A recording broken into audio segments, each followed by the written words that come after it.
Hello, everyone, and welcome back to the Kaspa Miniseries. I'm Alex, and we are continuing our mission to compress the epic 7.5-hour The Bitcoin Takeover podcast into small, powerful highlight episodes. And I'm Jamie. In our last episode, we went into the technical weeds of GoStag, the consensus engine that powers Kaspa. We learned how it weaves blocks together instead of orphaning them.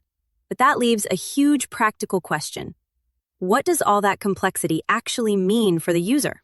Exactly. When I send some Cas, how fast is it? And more importantly, how safe is it?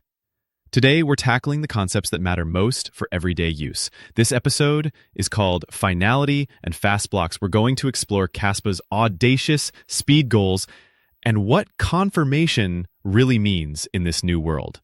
This was a fantastic part of the interview because it gets right to the user experience. Let's start with the baseline we all know, Bitcoin. Vlad, the host, pointed out that Bitcoin's 10-minute block time has been detrimental to the adoption of Bitcoin as money. You can't really buy a coffee if you have to wait an hour for 6 confirmations. It's a fundamental trade-off. Bitcoin chose ultimate security and predictability over speed, but Kaspa's entire premise is to challenge that. Yonatan's vision is completely different. He said his aspiration is for transactions to be confirmed, like you use the internet. Like you use the internet? That's a bold claim. So how does Kaspa define a confirmed transaction? This brings us to the core topic, finality. Right. Finality is just a fancy word for knowing your transaction is permanent and can't be reversed. In Bitcoin, this is probabilistic. 1 confirmation is good, but 6 confirmations, about an hour, is the gold standard for large amounts because it's exponentially harder to reverse a transaction the deeper it gets in the chain. So, Vlad asked Yonatan directly, what's the rule of thumb for finality on Kaspa? And Yonatan's answer was really interesting. He said the current community consensus is around 10 to 12 seconds, but then he immediately followed up by saying, this is from me very, very slow. He sees the current speed as just a temporary phase. The real goal, especially with the upcoming Dagnite upgrade, is for confirmations to take an order of magnitude less than 10 or 15 or 20 seconds. Okay, so we're talking a few seconds, maybe even sub-second, for a transaction to feel secure. But he also made a super insightful point about security that's unique to DAGs. It's about the attacker's threat model. Explain that, because it's a game changer. In Bitcoin, when you wait for 6 confirmations, you are protecting yourself against a global 51% attack. A powerful attacker could, in theory, reverse the entire chain, affecting everyone. So every single user has to worry about the biggest possible threat to the whole network. Right.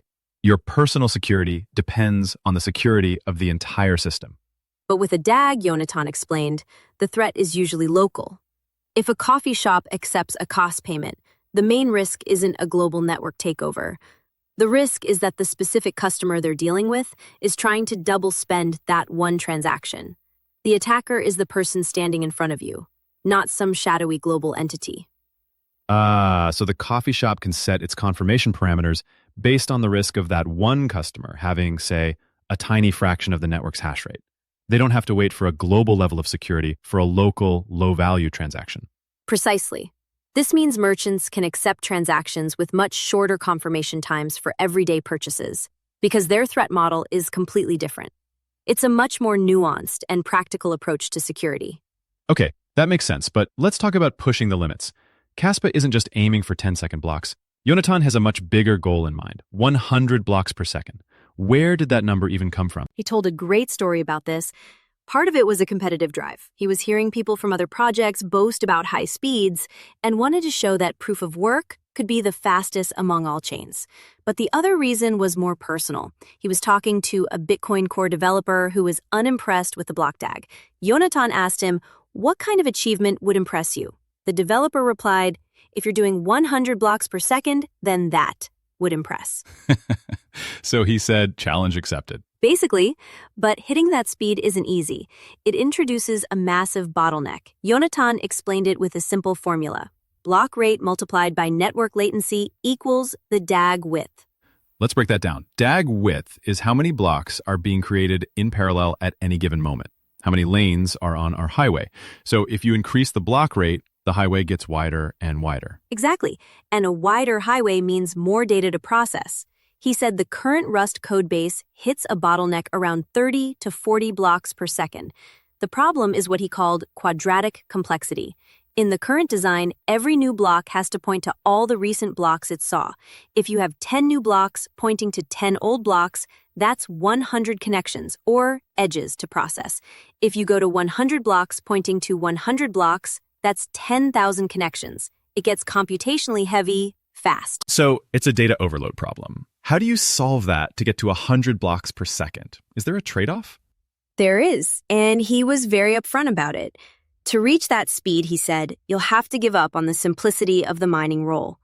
Instead of having each block point to all its predecessors, miners would use a probabilistic rule to only point to a subset of them. You're reducing the amount of data, while trying to preserve the same level of information about the network state. So you sacrifice some of the design's elegant simplicity for raw performance. That's a classic engineering trade-off. It is, and this also touches on another critical issue Vlad raised. What about miners with slow internet connections? If the network is moving at 100 blocks per second, don't you create a system that only works for people with fiber optic internet, centralizing the network? That's a huge concern for decentralization. What was Yonatan's take? He explained that any synchronous system, including Bitcoin and current Kaspa, has this trade-off. You have to assume an upper limit for network latency. Anyone slower than that is effectively considered faulty by the protocol. If you want to be more inclusive of slow miners, you have to set that latency assumption higher, which means that confirmation times explode for everyone. So it's a direct trade-off between inclusivity for slow miners and speed for users. Yes, but this is where the future Dagnite upgrade becomes so important. Yonatan emphasized that Dagnite is designed to solve this. It doesn't rely on a fixed, preset assumption about network speed. It's adaptive. What does that mean? It means if the network is healthy and fast, Dagnite allows for incredibly fast confirmations.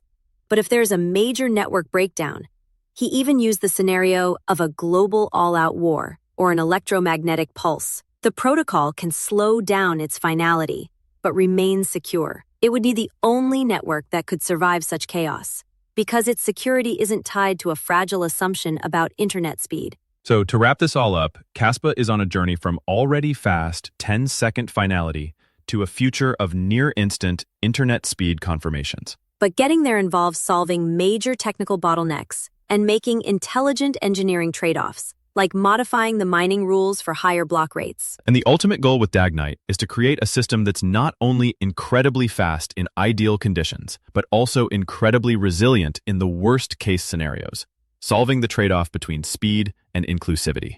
A perfect summary. That's our look at speed and finality in Kaspa. Join us next time as we explore Kaspa's vision for smart contracts and its plan to build a monolithic DeFi ecosystem. Thanks for tuning in to the Kaspa Miniseries.